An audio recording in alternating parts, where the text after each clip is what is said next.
السلام علیکم خواتین و حضرات، حسب حال کے ساتھ حاضر ہے آپ کا میزبان جنید سلیم، اور شو میں میرے ساتھ شامل ہوں گی ناجیہ اور آپ کو بہت عزیز، بہت پیارے عزیزی۔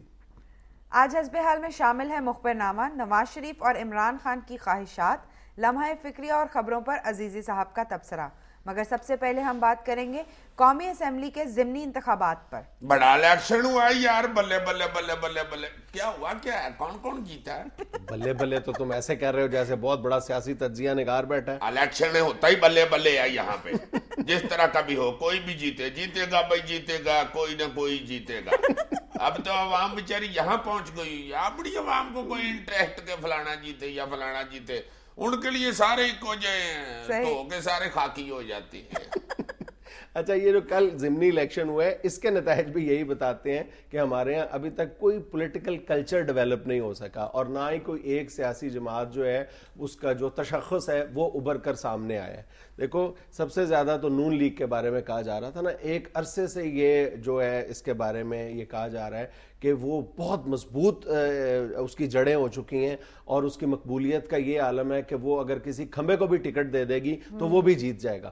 اس تاثر کو ان الیکشن سے شدید دھچکا لگا ہے، اور یہ جو پیپلز پارٹی کا ایک عرصے سے موقف چلا آ رہا تھا، بلکہ جو رویہ اس کا سامنے آ رہا تھا کہ وہ نون لیگ سے بہت دبی دبی تھی، اور تمام جو ضمنی الیکشن تھے اس میں یا تو وہ حصہ ہی نہیں لے رہی تھی یا وہ بہت نیم دلی کے ساتھ، مردہ دلی کے ساتھ حصہ لے رہی تھی۔ لیکن اب پیپلز پارٹی کے سٹانس میں بھی فرق آ رہا ہے، اور پچھلے جو ضمنی الیکشن کا مرحلہ تھا اس میں بھی، اور یہ جو کل ضمنی الیکشن ہوئے اس میں بھی یہ بات بہرحال سامنے آئی ہے کہ پیپلز پارٹی کا پنجاب سے ووٹ بینک بالکل ختم نہیں ہو گیا، بلکہ وہ اچھے خاصے تعداد میں اس کے ووٹ سامنے آ رہے ہیں۔ اچھا، لیکن ایک اور جو ان انتخابات کے نتیجے میں بات سامنے آتی ہے وہ یہی ہے کہ تمام تر سیاسی جماعتوں کی مقبولیت یا عدم مقبولیت اپنی جگہ، لیکن ابھی بھی جو سب سے مضبوط فیکٹر ہے وہ جو مقامی گروہ بندیاں ہیں، شخصیات کا جو اپنا اثر ہے امیدواروں کا، برادریزم اور جو دیگر مقامی فیکٹر اور میکانزم ہے، وہی سب سے زیادہ فیصلہ کن کردار ادا کر رہے ہیں ان انتخابات میں۔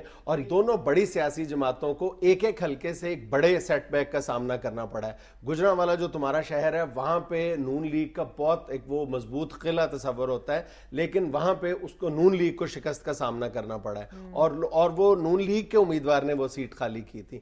دوسری طرف لودھرا، جہاں پہ پیپلز پارٹی کے امیدوار نے جو سیٹ خالی کی تھی، وہاں پہ اس کو شکست کا سامنا کرنا پڑا ہے۔ اور یہ تینوں حلقوں میں وزیر اعظم نے بہت زور لگایا، اور وزیر اعظم پر یہ اعتراض بھی کیا جاتا رہا ہے کہ وہ سیلاب زدگان کی امداد کرنے کی بجائے انتخابی مہم چلا رہے ہیں۔ تینوں حلقوں میں وزیر اعظم ذاتی دلچسپی لے رہے تھے۔ جو لودھرا والا الیکشن تھا وہ تو وزیر اعظم کا جو آبائی حلقہ ہے اس سے وہ جڑا ہوا حلقہ ہے، اس وجہ سے وہ فطری بات تھی کہ وزیر اعظم کی وہاں پہ دلچسپی خاصی تھی، لیکن دلچسپی کے باوجود وہاں پہ پیپلز پارٹی کو وہ نہیں جتوا سکے۔ صدقے جاؤں مرشد، چل اتنی ڈھیلی دھمال، اور کیا ہار کے اونچی اونچی تمہارے ڈالوں۔ اچھا، اس حلقے میں، لودھرا کے حلقے میں، نون لیگ نے آفیشیلی الیکشن نہیں جیتا۔ جو جیتنے والے امیدوار ہیں اختر کانجو، وہ نون لیگ کے امیدوار ضرور تھے، لیکن انہوں نے باقاعدہ ٹکٹ حاصل نہیں کی تھی، اور ساری جماعتیں ان کی حمایت کر رہی تھیں، اور اختر کانجو کی وہاں پہ شہرت عمومی طور پہ بہت اچھی سمجھی جاتی ہے۔ یہ وہی اختر کانجو ہیں جنہوں نے سانحہ لال مسجد جب ہوا تھا تو انہوں نے احتجاجاً استعفیٰ دے دیا تھا۔ اچھا، ہاں بالکل، پریس کانفرنس کر کے، اور بہت دباؤ کے باوجود انہوں نے اپنا استعفیٰ واپس لینے سے انکار کر دیا تھا۔ اس وقت انہوں نے کاف لیگ کی طرف سے الیکشن لڑا تھا، اور یہ جو لاسٹ الیکشن ہے یہ اس وجہ سے یہ ہار گئے تھے کہ انہوں نے اپنے سگے بھائی اجمل کانجو کے مقابلے پہ الیکشن لڑا تھا، وہ کاف لیگ کی طرف سے تھا، تو کاف اور نون کے دونوں سگے بھائیوں میں ووٹ تقسیم ہو گئے تھے، اور یہ جو حیات اللہ ترین ہے یہ الیکشن جیت گئے تھے۔ مگر یہ جو موجودہ کانجو ہیں یہ اپنے بھائی کے سامنے بھی ڈٹے رہے۔ واہ واہ کانجو صاحب۔ اچھا، ایک اور بات پہ تم غور کرو کہ کوئی سیاسی جماعت بھی ٹکٹ جاری کرتے ہوئے امیدواروں کی جو اخلاقی ساکھ ہوتی ہے اس کو مد نظر نہیں رکھتی۔ گجرانوالہ میں جو الیکشن کل ہوا ہے اس میں جو دونوں امیدوار ہیں، اصل میں کہا یہ جا رہا تھا کہ دونوں کے درمیان ایف آئی آرز کا مقابلہ ہے۔ ایف آئی آر کا مقابلہ ہے بھیا۔ اس میں بہت دلچسپ معاملہ یہ ہے کہ دونوں امیدواروں پر پورے 12 انتہائی سنگین نوعیت کے مقدمات درج ہیں۔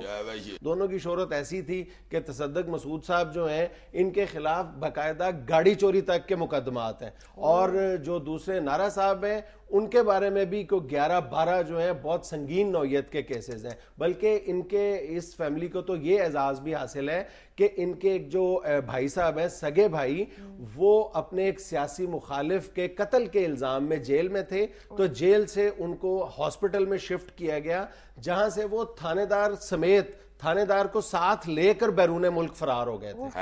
ہاں, تھانے دار تو راہ میں پاگل ہو گیا ہوگا. او کتنے چلیے بھائی, کتنے چلیے, اوے اللہ جا, اوے اپنی پرجائیں دس دی ہوئے, میں گواچ گیا. اچھا اب ہم آتے ہیں سرگودے کی طرف. وہاں پہ نون لیگ کے جاوید شاہ تھے, ان کی جعلی ڈگری ثابت ہونے پر یہاں پر الیکشن کرانا پڑا تھا, اور ان کے ہی جو عزیز تھے شفقت بلوچ, ان کو نون لیگ نے ٹکٹ دی تھی, اور اس کے مقابلے پہ مظہر قریشی تھے جن کو تقریباً تمام جو سیاسی مخالف سیاسی جماعتیں تھیں نون کی, وہ ان کو سپورٹ کر رہی تھیں. یہاں پہ ایک جو سب سے حیرت انگیز بات ہے وہ ہے یہاں پہ جو ٹوٹل جو ووٹ کاسٹ ہوئے ہیں